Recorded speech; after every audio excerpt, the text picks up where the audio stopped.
Yay! Maybe I'll learn more this time. I will speak louder this time, so Simone, give me a, Yeah, you're if fine. I need I to can talk hear you back louder. here. Okay. And on this beautiful day, we will talk about depression. It's a better day to talk about it today than when it's raining. Okay. So what we'll do is we'll define it. We'll discuss how frequently it occurs. We'll discuss some of the causes, how to diagnose it, and how to treat it. And so we'll try to go in that order. And so this is the diagnostic criteria. This comes from the DSM-5.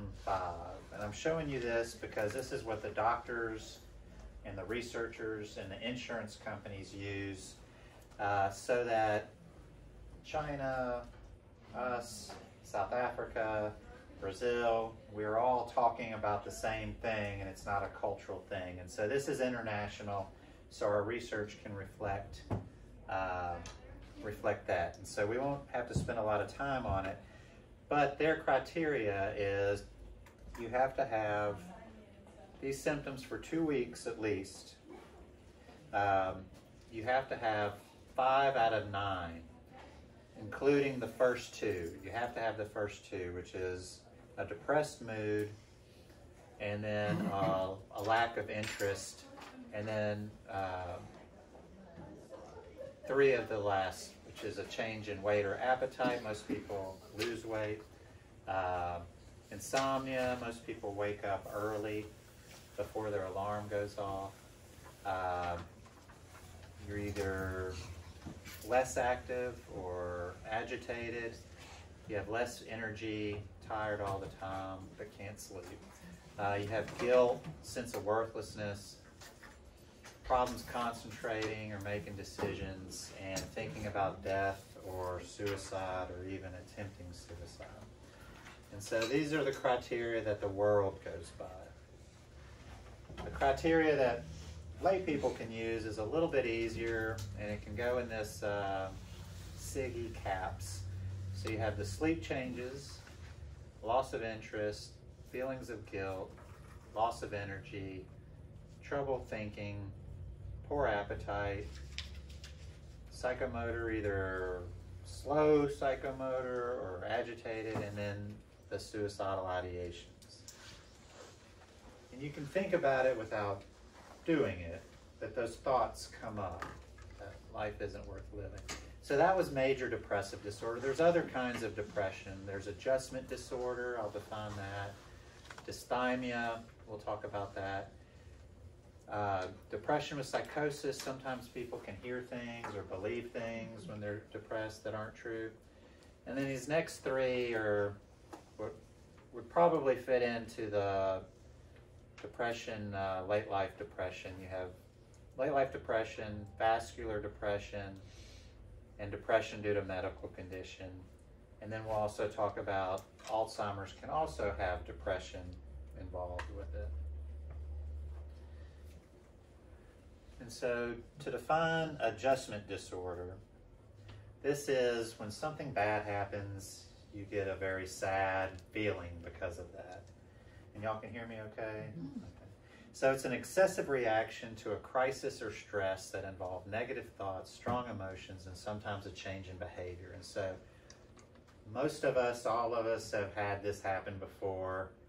Grief, something bad, you get fired, you get sad, the situation goes on and you get better. Therapy would be something, if this were severe, that could help you cope and get out of it. Dysthymia is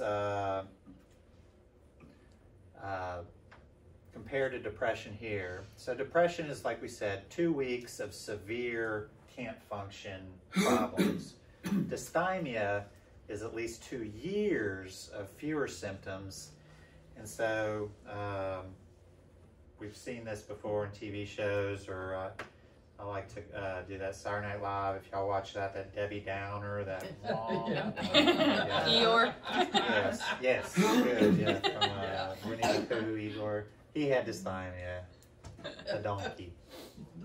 And so how common is major depression? It usually starts when people are in their late teens or early 20s, and that can happen to 12% of the population. Late life depression happens when you're over 65, and that's a lower number, about 6%. This is for just major depression, not all the dysthymia and everything. But that may be underreported because there is a stigma with the word depression, and not everybody wants to admit it. Especially some of the veterans and things like that. So 6% is in the textbooks, but it may be higher than that. Talking about suicide, this is for the common population. Young adults, non-depressed, everybody, 0.01 or 0.02%. So that would be 1 in 10,000 people might suicide. For the elderly population over 65, it's double that. It's 4 in 10,000. The reason for this is their attempts use a higher lethality, so it's not taking 3 pills instead of 2. They are doing something more lethal. They plan it more. If either one of these categories are depressed, it doubles. And so that would go to, or it's times 30, not doubles. It's multiplied by 30. So this would go to 0.6%, 6 out of 10. And this would go to 1.2%. And so that's 12 out of 100. And so depression will make suicide more worrisome. Why does it double in the elderly population? They're lonely. Many people don't have transportation. They're stuck at home alone. A lot of people, they outlive their friends, and so they can't socialize as much. Financial problems, one of the biggest things I used to hear is, I'm spending all of my savings. I'm not going to have anything for my will. The money won't last. Their health is poor. This can cause suffering.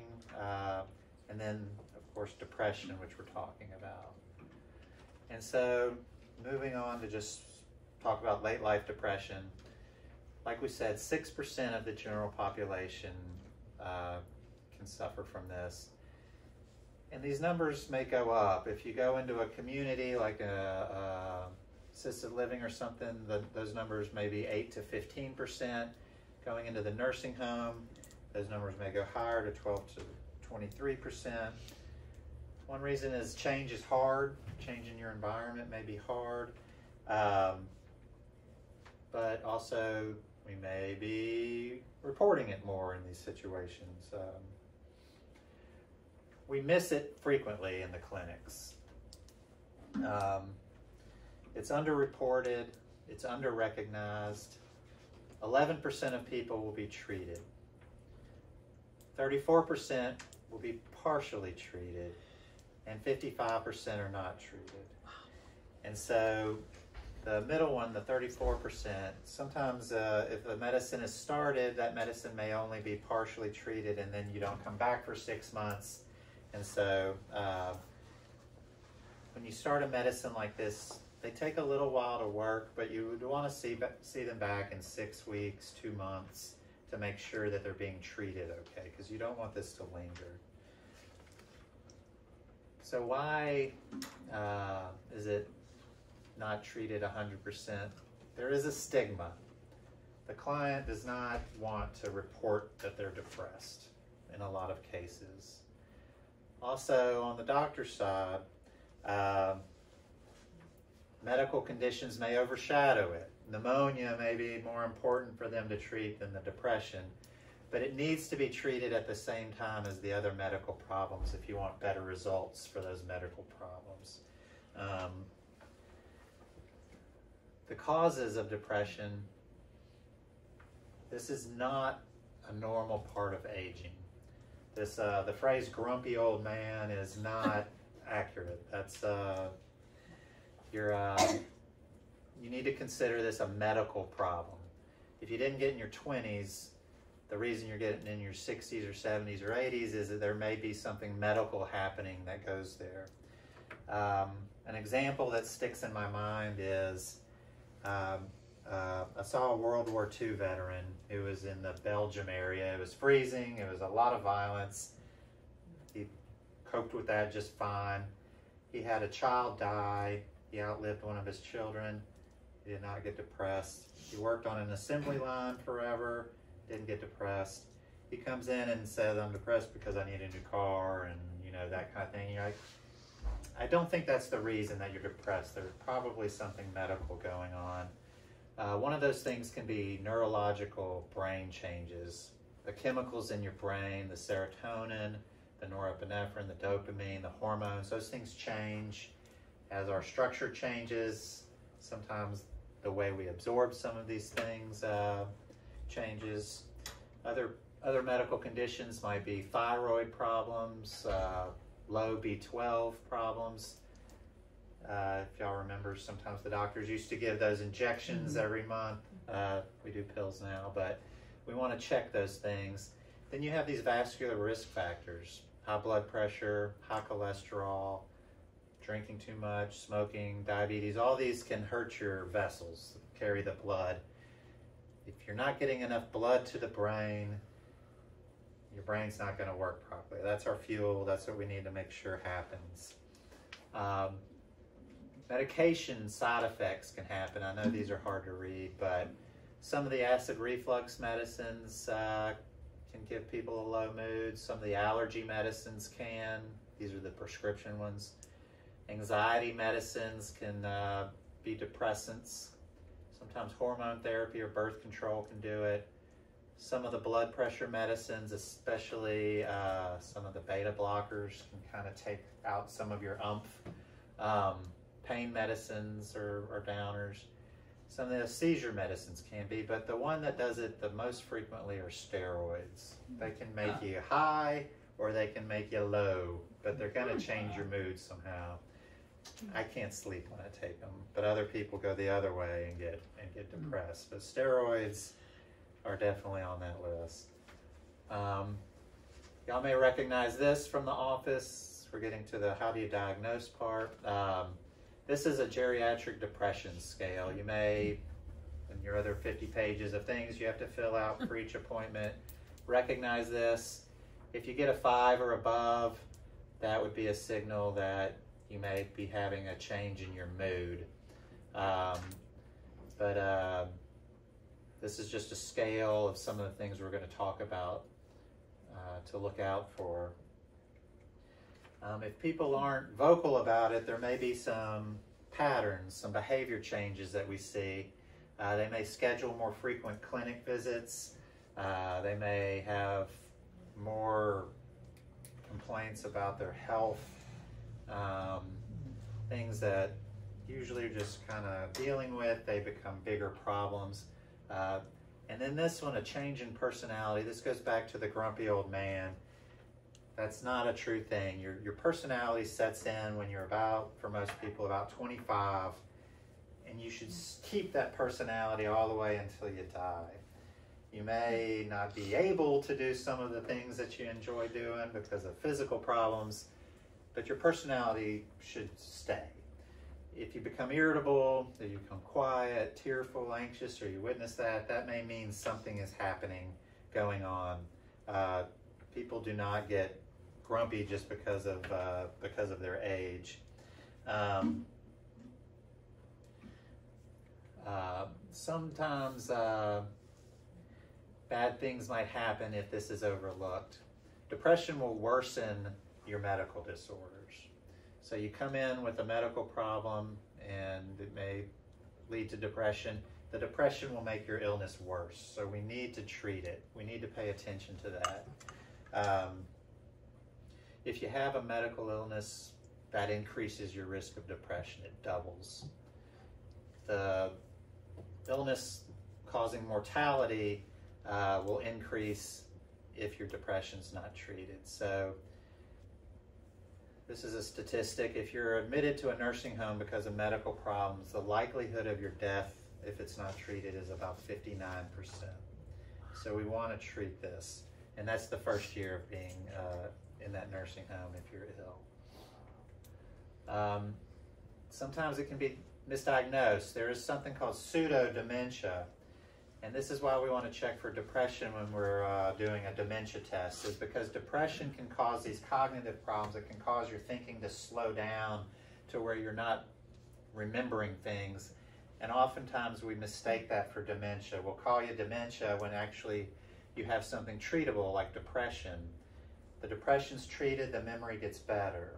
And so we want to rule that out before labeling somebody as having Alzheimer's or another kind of dementia.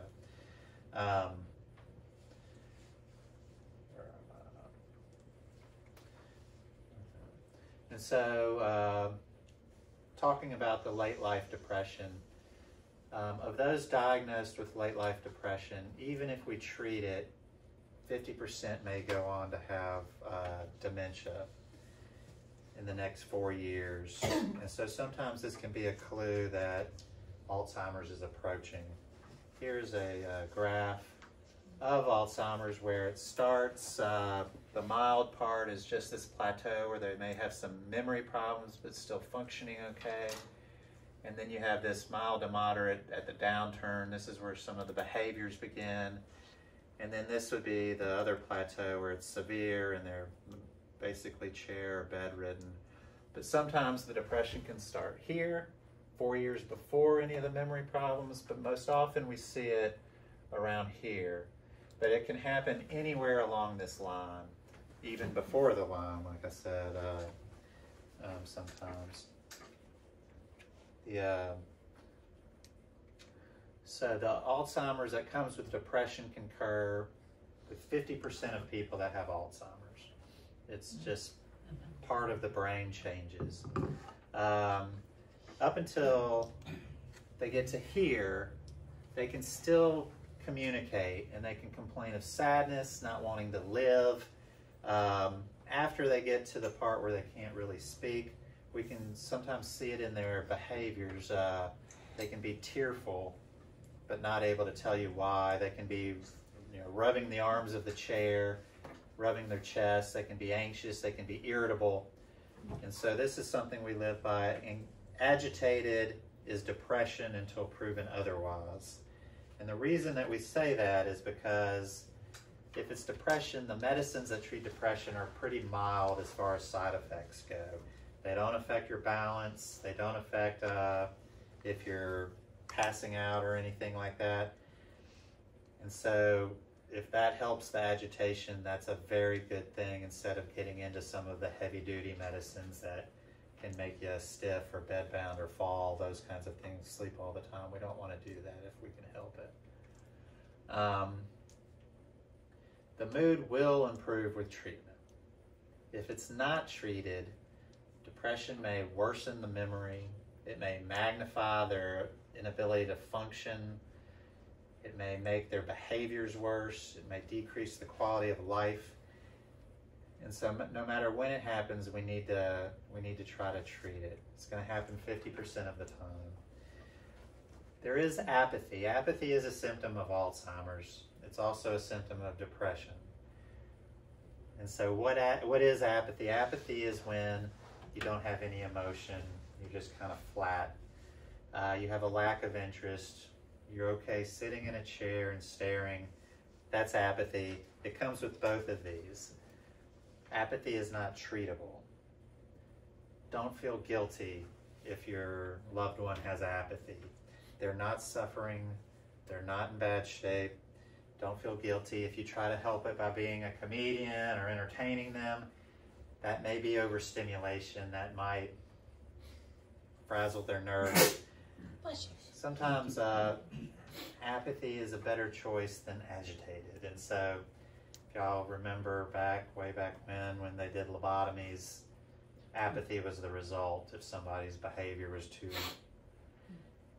If it happens on the other side, it can be the opposite effect, and a lack of apathy where they're just constantly busy and fighting and everything else. And so this can come with depression, this can come with dementia. So how do we tell it apart? The complaint is he just sits there. That's fine, they're not suffering. Is he tearful? Is he guilty? Is he feeling self-worthless? That would be depression. That would be something we would want to treat. That's suffering. Regular apathy is not suffering. If they have the guilt and tears and sadness with it, talking about death all the time, that is something that we would want to pay attention to and treat.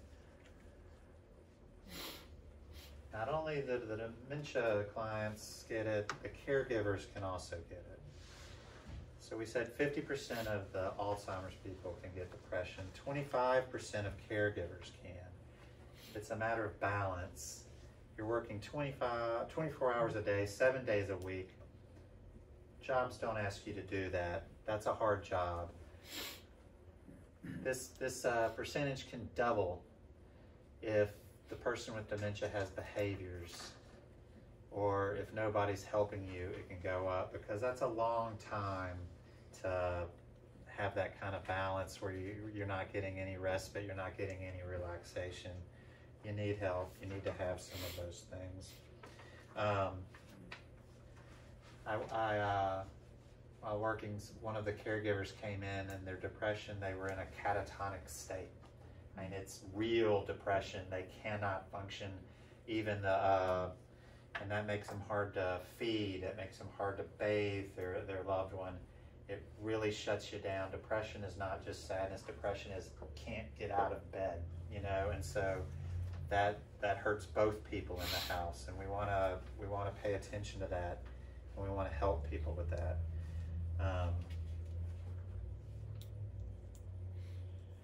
And so the depression can lead to the caregiver having more medical problems. It can stop their ability to give care. It's what the stewardess says on the airplane. If we have trouble and the oxygen masks come down, you put it on yourself first so that you're alive to help the person that can't do it themselves. The same is true with this. You want to make sure the depression is treated, or else they cannot be a caregiver. They don't have the ability and to function. So this leads to the treatment.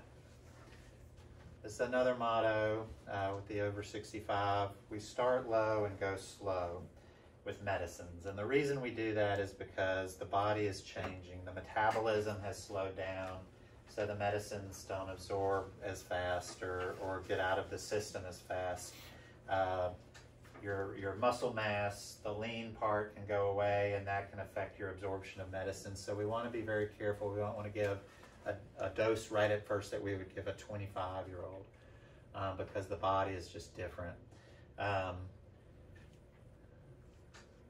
So even if it's from a medical problem, like a thyroid problem, we still want to treat it. We can treat the thyroid, but the depression will linger. And so you would want to give them a medicine for depression for at least 6 or 12 weeks until they're out of it. Then you can stop it.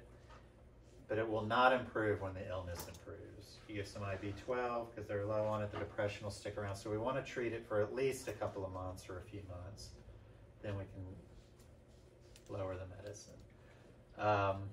Some of the recommendations, medicine-wise, the SSRIs, that stands for selective serotonin reuptake inhibitors. Some of the ones we use in the dementia or for people over 65 would be Zoloft, or sertraline's the other name, Lexapro, or escitalopram's the other one, Celexa or citalopram. Then we have the serotonin norepinephrine reuptake inhibitors, the SNRIs. This would be Effexor or venlafaxine generic, Cymbalta or duloxetine. These medicines are not toxic. Most of the studies have shown that they actually extend your life, help your brain grow back. They all have the same effectiveness for the general population.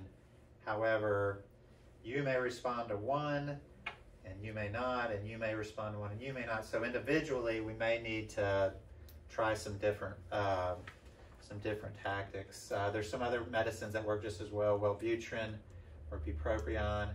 This doesn't help anxiety, and it can lower your seizure threshold, so if you have seizures, we don't get this one. Remeron is one that is in a different category. It helps mood, it helps sleep, it helps your appetite a lot if people aren't eating. But it can cause some very vivid dreams, and I've had to discontinue it because some people have dreams that they just don't want to have them.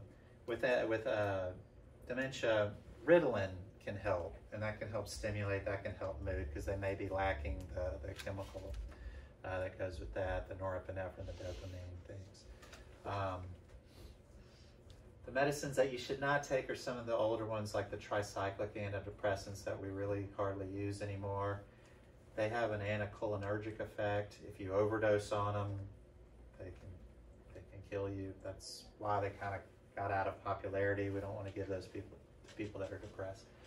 Prozac is a good medicine, but it's a long-lasting medicine, and with this metabolism change, instead of lasting for 7 days, it may last for 20 days, and that can build up, and so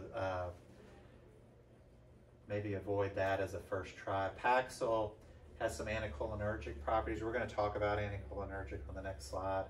And so, but if they're already on these and they're working, leave it alone.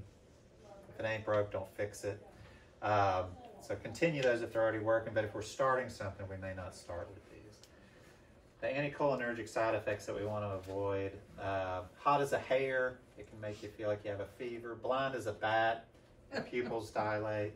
Dry as a bone, you get dry mouth, dry eyes, dry skin. Mad as a hatter.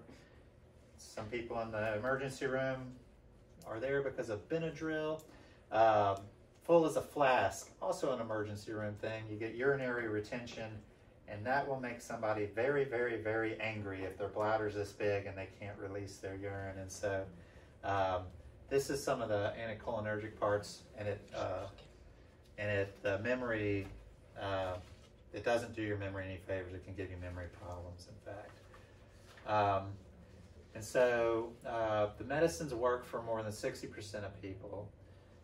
I think the late life depression works more frequently because it's usually an anatomical or medical problem.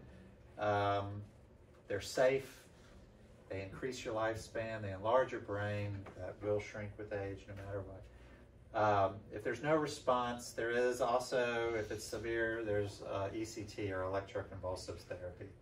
This is actually a very humane. It's not like it was in One Flew Over the Cuckoo's Nest or anything like that. You're under anesthesia. They give you a pulse of electricity. You have a seizure for 1 minute, but they give you a medicine that keeps you from contracting. And then after that, you're done. This works for 90% of people. And so when medicine doesn't work, this may work. It's there if you need it, but hopefully it can be a lot of transportation, a lot of appointments, and so it's easier when the medicine works. Let's see.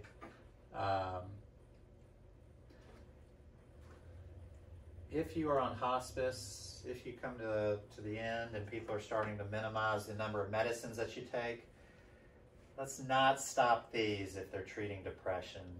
The depression may recur, and that will affect the quality of their last days. And so most people in palliative care don't stop these, but make sure that they're not stopped. Sometimes you get admitted to a hospital, they want to change all of your medicines, they stop all your antidepressant. And that's not a good idea. We want to make sure that that if these medications are working, that they leave them be. They're not toxic. They don't cost any money. Everything I listed is generic. It's 5 cents a month. And so the risk of stopping them outweighs whatever risk of taking there is. And so we want to be on the fewest amount of medicine we can, but we don't want to be suffering with depression at the same time. So those are the decisions that we have to make. Believe that concludes everything. No, it doesn't. We have a general strategy going back to the stigma. In the clinics, in the house, we don't want to call it depression. Depression seems to have a word that some people can associate with weakness or wimpy. So calling it depression will sometimes keep people from being compliant. We don't want to call the medicine an antidepressant. We can call it by its other name.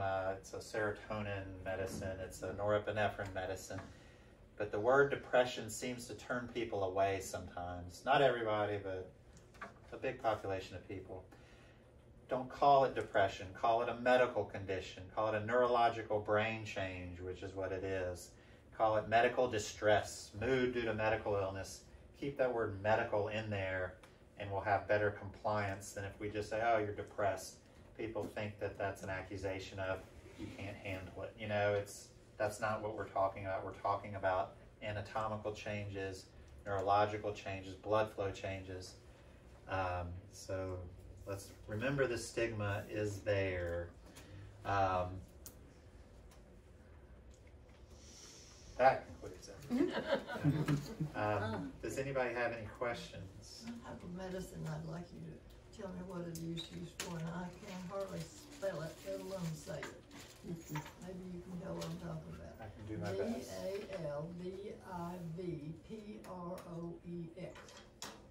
Dalviprox. Divalproex. Another word for that, that's a seizure medicine. Another word for that is Depakote. Another word for that is valproic acid. All of those are the same thing. So that's a seizure medicine. What we commonly use that for in psychiatry, not just seizures, but that can be a mood stabilizer. And so if somebody has a tendency to get very, very angry at little things, sometimes Depakote will calm them down. That's one that you have to check blood levels on. And if sometimes it can have a reaction where it doesn't affect your liver, but it can affect your ammonia, and you can see people just turn into statues or get very ill. So be on the lookout for that. It's not common, but that could be a Depakote. But you would use that for other than seizures. You can use it for behavior. Sometimes people that have bipolar disorder, the younger people, we use it as a mood stabilizer to help with their mania, keep their mood level. But with agitation, it's one that we use for behavior problems. If they're violent, that can help the violent part. Is that the reason that it was prescribed? Is because of the behaviors? Well, I'll just remember it by Depakote. That's easier. Okay. But you're right, it's hard to spell. Those generic names are hard. Anybody else? So what do you do if someone has to go to the hospital and they take them off of all of their medications? I mean, is that where advocacy comes in to be sure? I mean, just most folks won't know what you're talking about. And so, you know, I've had a lot of experience with taking people to the hospital, and they want to pull them off all the stuff that they're on. It's very frustrating, and it's also these days hospitalists are what are commonly used, and that's very frustrating for all doctors, not just neurologists or psychiatrists. And they've been stable on these medicines for 20 years, and they want to come in and change everything because they're sick in the hospital. That's frustrating. Yes. So you want to say something. Sometimes they'll only listen to other doctors, and so you may want your doctor to call and say, we had trouble getting this under control, please keep it. If you notice it when they come home, they can be restarted. They will usually respond the same way. Sometimes you don't get the same response as you did the first go round, but these medicines don't work instantly. They take a few weeks before you start seeing some of the improvements. But that's a very frustrating part of going to the hospital. You want to make sure that the medicines are... Don't kill you. Yes. And people, I mean, even at church, somebody had a recent medicine change and fell because their blood pressure wasn't controlled properly. And so medicine changes are a very risky thing, especially if you're stable. But there's really, it's hard to tell which one to start with. And so we all have our favorites. We all have the one that works the best in every illness. And the doctor will start there, and if that doesn't work, stop that one and use another one, or sometimes you can add a little something to it. But we want to try to stay away from too many medicines because bodies don't like that a whole lot. We want the machine to work how God designed it.